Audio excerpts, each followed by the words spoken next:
We traveled the United States full-time with our 4-year-old, and he has seen more in his lifetime than I ever did in my entire life before RVing. There's a difference between traveling full-time in an RV and living in one that's stationary. Traveling takes much more effort because, to be blunt, moving day sucks, but it is so rewarding. So if you were ever thinking about traveling full-time in an RV, you should check out this video because this is a breakdown of our moving day. We woke up at 8 this morning and we immediately started packing up. I took down our inflatable patio while my husband put everything from outside into the toy hauler.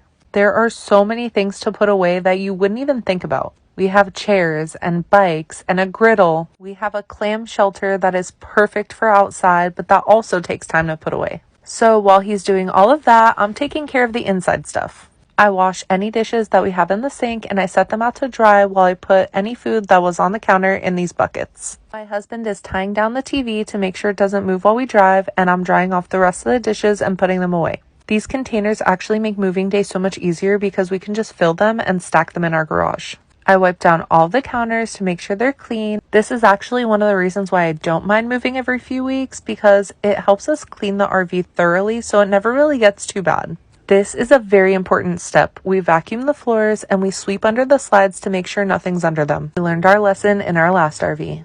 And what do you know? A bunch of toy cars.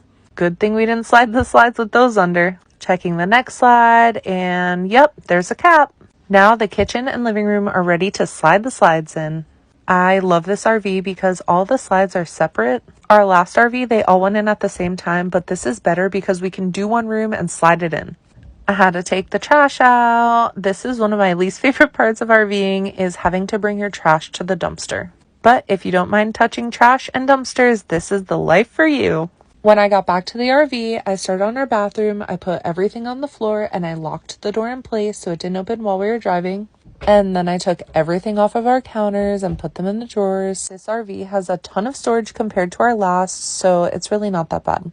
This is necessary to make sure your things don't go flying all over the bathroom while you're driving. Then I head into our bedroom and pick up any clothes or miscellaneous items that are on the floor or on the counters. Another not so fun part of RVing is laundry day.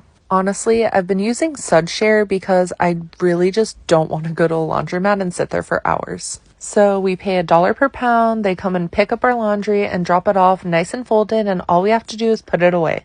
That's why there are 4 bags of clothes, because we wait a while in between laundry orders. It's surprising how big our closet is and how many clothes we have, because even with waiting a week to 2 weeks between cleaning, we still have plenty of clothes. Then we slide our bedroom slide in. The last thing I do inside is Riker's room, and that's because I let him stay in his room and play with his toys while we pack up. It's helpful to keep him out of the way so it makes it easier for us. He is super helpful though, and he always wants to help slide the slides in or pack up his toys before we leave. And then of course you have to check under the slides, because this is where toys get stuck and it messes up the floors. Here's where Riker comes in. He's sliding it in for me.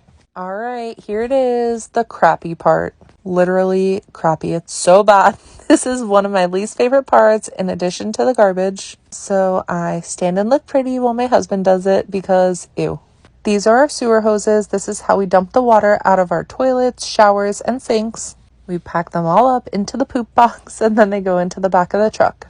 We are almost ready to leave at this point. We're getting so close. And just for time reference, we woke up at 8 in the morning and we didn't pull off until 11:30.